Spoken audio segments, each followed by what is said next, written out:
یسایہ نبی کی کتاب اور اس کا 6 باب اور اس کی پہلی 7 آیات۔ جس سال میں عزیہ بادشاہ نے وفات پائی، میں نے خداوند کو ایک بڑی بلندی پر اونچے تخت پر بیٹھے دیکھا، اور اس کے لباس کے دامن سے ہیکل معمور ہو گئی۔ اس کے آس پاس سرافیم کھڑے تھے، جن میں سے ہر ایک کے 6 بازو تھے، ہر ایک 2 سے اپنا منہ ڈھانپتا تھا، اور 2 سے پاؤں اور 2 سے اڑتا تھا۔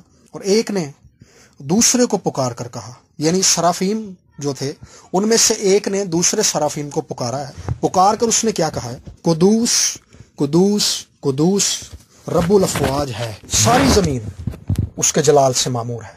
اور پکارنے والے کی آواز کے زور سے آستانوں کی بنیادیں ہل گئیں اور مکان دھوئیں سے بھر گیا۔ تب میں بول اٹھا کہ مجھ پر افسوس، میں تو برباد ہوا، کیونکہ میرے ہونٹ ناپاک ہیں اور نجس لب لوگوں میں بستا ہوں، کیونکہ میری آنکھوں نے بادشاہ رب الافواج کو دیکھا۔ اور اس وقت سرافیم میں سے ایک سلگا ہوا کوئلہ جو اس نے دستے پناہ سے مذبح پر سے اٹھا لیا، اپنے ہاتھ میں لے کر اڑتا ہوا میرے پاس آیا، اور اس سے میرے منہ کو چھوا اور کہا، دیکھ، اس نے تیرے لبوں کو چھوا، پس تیری بدکرداری دور ہوئی اور تیرے گناہ کا کفارہ ہو گیا۔ آمین۔ یسایہ نبی نے ایک رویا دیکھی ہے۔ اس نے آسمان کو کھلا ہوا دیکھا ہے، اور کھلے ہوئے آسمان کے اندر اس نے دیکھا ہے کہ ایک بہت اونچا تخت ہے، بہت بلند تخت ہے، اور اس تخت پر خدا بیٹھا ہوا ہے۔ اور جیسے ہی اس نے خدا کو دیکھا، اس نے سرافیم کو دیکھا۔ یہ فرشتوں کی ایک قسم ہے، اور فرشتے جو ہیں، ایک فرشتے نے پکارا ہے، پکار کر اس نے کہا ہے، قدوس قدوس قدوس خداوند رب الافواج ہے، ساری زمین اس کے جلال سے معمور ہے۔ سرافیم خداوند کے حضور میں کھڑے ہوئے ہیں، اور یسایہ نے خداوند کو دیکھا ہے۔ اور خدا کو دیکھنے کے بعد جو فرشتے ہیں، سرافیم ہیں، ان کے وسیلہ سے اس بات کا اعلان کیا گیا ہے۔ اس نے یہ کہا ہے، پکار کر کہا ہے، پکارنے سے مراد ہے بلند آواز سے اس نے کہا ہے، اور لکھا ہے کہ اس کی پکار کے زور سے آستانوں کی بنیادیں ہل گئیں، اور اس نے خدا کی پاکیزگی کا اعلان کیا ہے۔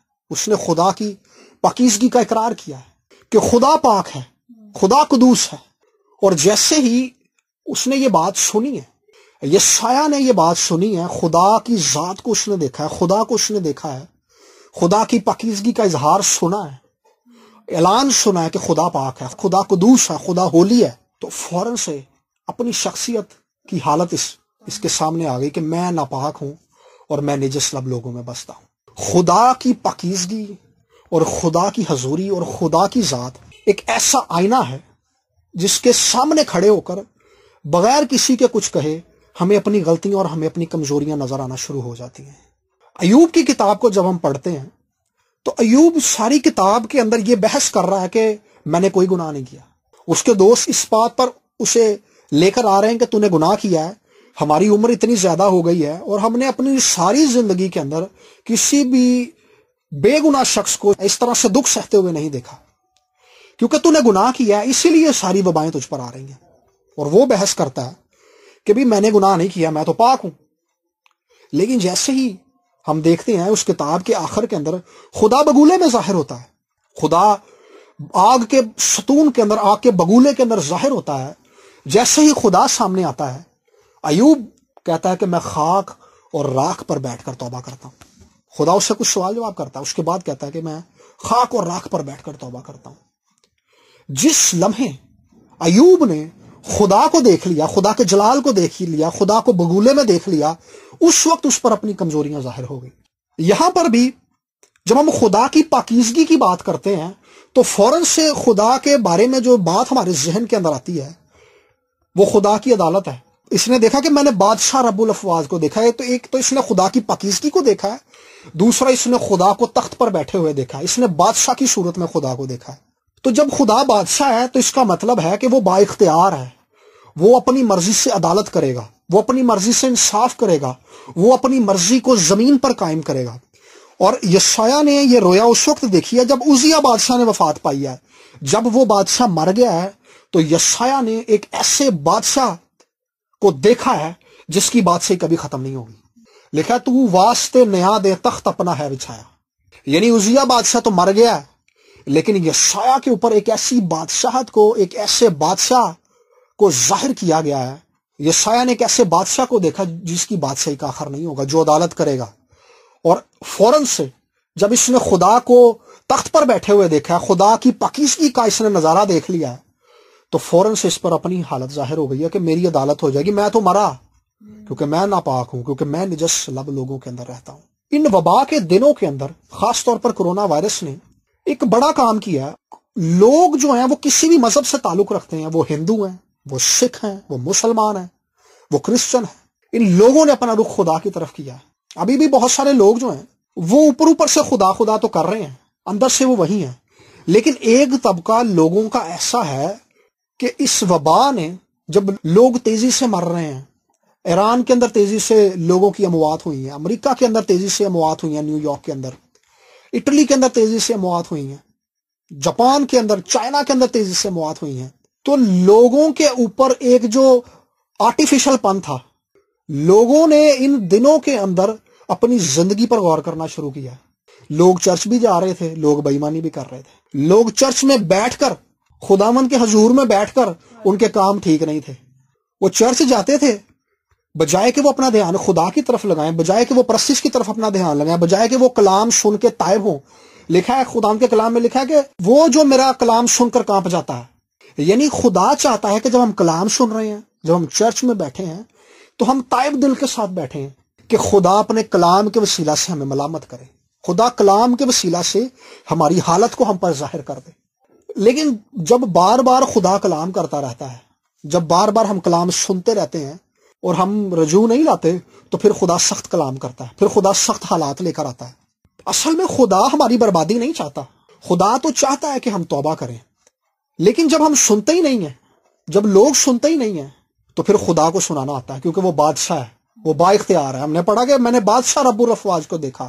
پنجابی میں ہم اس کے لیے ایک لفظ یوز کرتے ہیں، ہم گیت میں بھی گاتے ہیں، اپنی من مرزیدہ مالک، وہ قادر مطلق ہے، وہ جو چاہتا ہے وہ کرتا ہے، اس کو کوئی روک نہیں سکتا۔ خدا نے موسیٰ سے کہا تھا کہ میں ہزاروں ہزار کی تقصیریں معاف کرنے والا ہوں۔ سو خدا کے فیصلوں کو، خدا کے ارادوں کو کوئی چیلنج نہیں کر سکتا کہ خدا تو کیوں ایسے کر رہا ہے۔ جب تک کوئی بندہ مسیح میں چلتے ہوئے اس پر اپنی حالت ظاہر نہیں ہوتی کہ میں جس جگہ پر جا رہا ہوں، کیا میرا یہ تعلق خدا کے ساتھ اصلی ہے یا نقلی ہے، جب تک اس پر اپنا تعلق کی سچائی ظاہر نہیں ہوتی، تب تک وہ دھوکے کے اندر ہے۔ آج سے پہلے دنیا اپنے اور خدا کے تعلق کو لے کر دھوکے کے اندر تھی، دنیا دھوکے کے اندر تھی۔ لوگ سمجھتے تھے ہم دائیکی دے رہے ہیں، ہم ہدیہ دے رہے ہیں، ہم پادری کو ہدیہ دے رہے ہیں، ہم پادری کو راشن بھی دے رہے ہیں، ہم ہر طرح سے مدد کر رہے ہیں اس کی، تو ہم بالکل ٹھیک ہیں، ہم چرچ بھی جا رہے ہیں، ہم روزہ بھی رکھ رہے ہیں، ہم گیت بھی گا رہے ہیں، ہم کوائر کے اندر بھی ہیں، ہم ہر طرح سے خدا کے حضور میں بیٹھ رہے ہیں۔ لیکن لکھا ہے کہ یہ قوم زبان سے تو میری تعریف کرتی ہے، لیکن ان کے دل مجھ سے دور ہے۔ خدا دلوں کو قریب لے کر آنا چاہتا ہے۔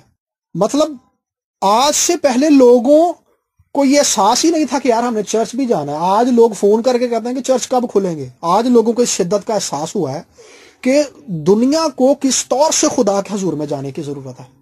جیسے لاسٹ میں پچھلے کلام میں بات کر رہا تھا، میڈیکل سائنس نے اتنی ترقی کر لی ہے کہ گردے ٹرانسپلانٹ ہو رہے ہیں، ایک بندے کے نکال کے دوسرے بندے کے اندر فٹ کر دیے۔ دل ٹرانسپلانٹ ہو رہا ہے، ایک بندے کا نکال کے دوسرے بندے کو ڈال دیا۔ ہر چیز ٹرانسپلانٹ ہو رہی ہے۔ میڈیکل سائنس نے اتنی ترقی کر لی ہے، اسلحے کے اندر دنیا نے اتنی ترقی کر لی، اکنامیکلی پیسے میں دنیا میں اتنی ترقی کر لی ہے کہ لوگ خدا کو بھول ہی گئے تھے۔ لوگوں نے اتنی سائنس میں ترقی کر کے، میڈیکل سائنس میں ترقی کر کے لوگ یہ بھول چکے تھے کہ ہمیں اب خدا کی ضرورت رہے گی۔ وہ سمجھ رہے تھے ہمارا پیسہ، ہماری اکنامیکل ترقی، ہماری میڈیکل میں ترقی اور ہماری اسلحے میں ترقی ہمیں بچا لے گی۔ لیکن اس کرونا وائرس نے دنیا پر یہ ظاہر کر دیا کہ دنیا آج سے پہلے دھوکے کے اندر تھی۔ دنیا آج ایک بار پھر سے اس مقام پر آ کر کھڑی ہو گئی ہے کہ دنیا کو مسیحا کی ضرورت ہے، اور مسیحا وہی ہے جو 2000 سال پہلے دنیا میں آ چکا ہے۔ دنیا ایک بار پھر سے خدا کی طرف رجوع کر رہی ہے کہ خدا، یہ کرونا وائرس نے تو ہمارے ملکوں کے ملک تباہ کر دیے، ہمارے گھرانے تباہ کر دیے، اور کرونا وائرس سے خدا شخصی طور پر مجھے بھی اور ہم میں سے ہر ایک کو بھی چیلنج کر رہا ہے کہ ہم اپنے اور خدا کے تعلق کو دیکھیں، ہم تھوڑی دیر کے لیے خدا کی پاکیزگی پر دھیان لگائیں۔ جب تک ہم اپنی ذات کا کمپیریزن جو ہے دوسروں کے ساتھ کرتے رہتے ہیں، مطلب میں اپنا کمپیریزن ڈیڈا کے ساتھ کرتا ہوں، یا میں اپنا کمپیریزن دبورا کے ساتھ کرتا ہوں، یا ماما کے ساتھ کرتا ہوں، یا کسی بھی بندے کے ساتھ کرتا ہوں، تو میں سوچتا ہوں اس فقی فریسی کی طرح جو جا کے ہیکل میں سوچ رہا تھا کہ میں تو ہدیہ بھی دیتا ہوں، میں تو روزہ بھی رکھتا ہوں، تو میں تو بڑا نیک ہوں. خدا لکھا ہے کہ دل پر نظر کرتا ہے. وہ یسوع نے کہا تھا کہ وہ بندہ جو ہیکل میں گیا, اس نے وہ مشہور لینے والا تھا, اس نے کہا کہ خداوند میں اس لائق نہیں ہوں کہ تیرے حضور میں آؤں. اس نے آسمان کی طرف دیکھ کر کہا تھا کہ میں اس لائق نہیں ہوں. خدا ہم میں سے ہر ایک کو چاہتا ہے کہ ہم اسی طرح سے خدا کے حضور میں آ کر کہیں کہ خدا میں اس لائق نہیں ہوں کہ تیرے حضور میں آ جاؤں. اصل میں جب ہم خدا کی پاکیزگی کو دیکھنا شروع کرتے ہیں, خدا کی پاکیزگی پر غور کرنا شروع کرتے ہیں کہ ساری زمین اس کے جلال سے معمور ہے, تو پھر ہمیں اپنے ذات کی حقیقت نظر آتی ہے کہ ہم چرچ بھی جا رہے ہیں لیکن ہمارا یہ تعلق, ہمارا یہ جو طریقہ کار ہے یہ بناوٹی ہے. حقیقت میں ہم کچھ اور ہیں. ہم نے وہ لکھا ہے نا, یسوع نے کہا تھا کہ تمہاری حالت سفیدی پھری قبروں کی طرح ہے. اوپر سے سفیدی پھری, ٹیلا لگیاں نے, پتھر لگا ہے بڑا اچھا, پودے بھی لگے ہیں ہوتے, آج کل تو تصویریں بھی لگا رہے ہیں, تو بڑی خوبصورت بنائی جاتی ہے لیکن اس کے اندر بدبو ہوتی ہے. یہ حالت تھی چرچ کی بھی, یہ حالت تھی دوسرے لوگوں کی بھی. جو مذہبی ہیں ان کا بھی یہی طریقہ کار تھا, جو مذہبی نہیں ہے ان کا بھی یہی طریقہ کار تھا. لوگ بناوٹی تھے. ابھی میں تھوڑی دیر پہلے ایک بھائی سے مل رہا تھا, اس نے کہا بھائی ہمارے گھر کے اندر 4 بائبلیں اور ہم 6 لوگ ہیں. آج سے پہلے, اس کرونا وائرس سے پہلے, ہم ایک ہی بائبل پڑھتے تھے سارے, کبھی پڑھ لیتے تھے کبھی نہیں پڑھتے تھے. لیکن اس نے کہا جس دن سے ہم نے یہ سنا ہے, ہم 6 لوگ ہیں, ہم 6 کے 6 بائبل پڑھتے ہیں. ہم دونوں میاں بیوی انتظار کرتے ہیں کہ کب وہ 4 بائبلیں فارغ ہوں گی تو ان میں سے 2 ہم پڑھیں گے, اور روٹین سے پڑھ رہے ہیں. اصل میں خدا یہ چاہتا ہے کہ ہمارا تعلق جو ہے آرٹیفیشل نہ ہو, ہم اوپر سے مسیحی نہ ہو, بلکہ ہم دلی طور پر تائب ہوں, دلی طور پر خداوند سے کہیں. آج سے پہلے لوگ کسی کو بات کرنے سے بھی تھر تھراتے نہیں تھے. منہ تے گل کہتے ہیں نا, ہم اکثر لوگ ہم نے سنا ہمارے معاشرے میں, تو منہ تے گل کرنا وا, ہم بات کرنے سے پہلے کسی کو سوچتے نہیں تھے کہ ہماری بات کا اثر کسی پہ کیا ہوگا. لیکن اس دنیا نے, اس وبا نے دنیا کو ایک بار پھر سے اس مقام پر لا کر کھڑا کر دیا ہے کہ دنیا توبہ کرنے پہ مجبور ہو گئی ہے. لیکن ان لوگوں کے لیے بڑی سختی کا دور ہوگا جو اس وبا میں بھی توبہ نہیں کریں گے. خدا نے نوح کے وسیلہ سے دنیا کو بتا دیا تھا کہ دنیا تباہ ہو جائے گی, لیکن بچے گا وہ جو کشتی کے اندر آ جائے گا. لوگوں نے توبہ نہیں کی تھی, اس نے 120 سال تک منادی کی تھی, اس نے کلام کو سن لیا تھا, کلام کو قبول کر لیا تھا, لیکن اس کے بعد لکھا کہ خدا نے باہر سے کشتی کا دروازہ بند کر دیا تھا, کیونکہ خدا نہیں چاہتا تھا کہ اب کوئی اندر آئے, کیونکہ توبہ کا وقت ختم ہو گیا تھا. یہ وبا کا وقت جو ہے دنیا کو توبہ کے لیے کال کر رہا ہے. جو ان دنوں کے اندر بھی سچائی کے ساتھ خدا کے حضور میں آ جائے گا وہ بچ جائے گا, ورنہ کوئی نہیں بچے گا. ہم نے آج اپنے اور خدا کے تعلق کو دیکھنا ہے. کیا میرا تعلق خدا کے ساتھ حقیقی ہے؟ جب بھی ہم بائبل پڑھیں, جب بھی ہم دعا کریں, جب بھی ہم خداوند کی حضوری میں بیٹھیں, تو ہم اپنا کمپیریزن جو ہے خدا کے ساتھ کریں. صرف یسوع ہی وہ ہستی تھی جس نے کہا تھا تم میں سے کون مجھ میں گناہ ثابت کر سکتا. اس نے کہا تھا اس عورت کو وہ پتھر مارے جس نے خود گناہ نہیں کیا. اس کا مطلب ہے کہ سب نے گناہ کیا اور سب خدا کے جلال سے محروم ہیں. ہم نے ان دنوں کے اندر اپنی زندگی پر غور کرنا ہے کہ کیا ہمارا تعلق خدا کے ساتھ آرٹیفیشل تو نہیں تھا. میں آپ کو دھوکہ دے سکتا ہوں, میں ڈیڈا کو دھوکہ دے سکتا ہوں, میں دبورا کو دھوکہ دے سکتا ہوں, لیکن خدا کو دھوکہ نہیں دے سکتا. میں آپ کی نظروں سے چھپ سکتا ہوں, خدا کی نظروں سے چھپ نہیں سکتا. خدا آج بھی معاف کرتا ہے. خدا نے یسایہ کو بھی کہا تھا کہ تیرے گناہوں کا کفارہ ہو گیا. یسوع کے وسیلہ سے ہمارا کفارہ ہو چکا ہے. لیکن ضرورت اس بات کی ہے کہ کیا ہم مسیحی ہوتے ہوئے مسیح کو برملا ذلیل تو نہیں کر رہے, شریعام ذلیل تو نہیں کر رہے. ہم نے اپنے تعلق پر غور کرنا. اور ہم نے یہ بات تو سن لی ہے کہ خدا محبت کرتا ہے, خدا شفقت کرتا ہے, لیکن اب ان دنوں کے اندر ہم نے خدا کی پاکیزگی پر بھی دھیان لگانا کہ خدا پاک ہے. لکھا ہے کہ جو جان گناہ کرے گی وہ مرے گی. گناہ کی مزدوری موت ہے. خدا کی آنکھیں پاک ہیں اور وہ بدی کو دیکھ نہیں سکتا. وہ بدی کو دیکھ نہیں سکتا کیونکہ وہ پاک ہے. جب ابلیس نے اس کے حضور میں گناہ کر دیا تھا تو اس نے اس کو بھی لکھا کہ گندگی کی طرح زمین پھینک دیا تھا, کیونکہ وہ بدی کو دیکھ نہیں سکتا. کیسے ممکن ہے کہ جو لوگ یسوع کے خون سے خریدے ہوئے ہیں وہ بدی کے اندر چلتے رہیں؟ وہ پادری کو بھی دھوکہ دے سکتے ہیں, وہ گھر والوں کو بھی دھوکہ دے سکتے ہیں, لیکن وہ خدا کو دھوکہ نہیں دے سکتے. وہ آسمان سے دیکھ لیتا اور ہمارے دلوں کی حالت اس کے سامنے ہوتی ہے. میں ان دنوں میں یہی غور کر رہا ہوں کہ یار میری زندگی خدا سے چھپی ہوئی نہیں ہے. ہم نے تائب دل کے ساتھ خداوند کے حضور میں بیٹھنا ہے کہ خداوند تو پاک ہے. لکھا کہ پاک بنو جیسے تمہارا بلانے والا پاک ہے. اور آسمان پر جس چیز کا اعلان کیا جا رہا ہے, لکھا کہ بغیر آرام کیے وہ ہر وقت کہتے رہتے ہیں قدوس قدوس قدوس خداوند قادر مطلق, جو تھا, جو ہے اور جو آنے والا ہے.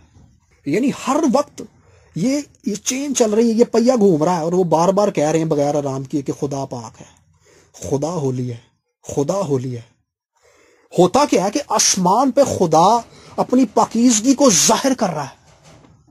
وہ ایک وقت میں کہتے ہیں پاک، وہ ایک وقت میں کہتے ہیں ہولی، ایک وقت میں کہتے ہیں قدوس۔ تو خدا کی پاکیزگی ان پر ظاہر ہوتی ہے، اور وہ دوسری دفعہ کہنے پہ مجبور ہو جاتے ہیں کہ خدا پاک ہے۔ پھر سے خدا اپنی پاکیزگی کو ظاہر کرتا ہے، اور پھر سے وہ کہتے ہیں خدا پاک ہے، وہ پھر سے کہتے ہیں خدا پاک ہے، خدا پھر سے اپنی پاکیزگی کو ظاہر کرتا ہے، اور یہ چکر چل رہا ہے۔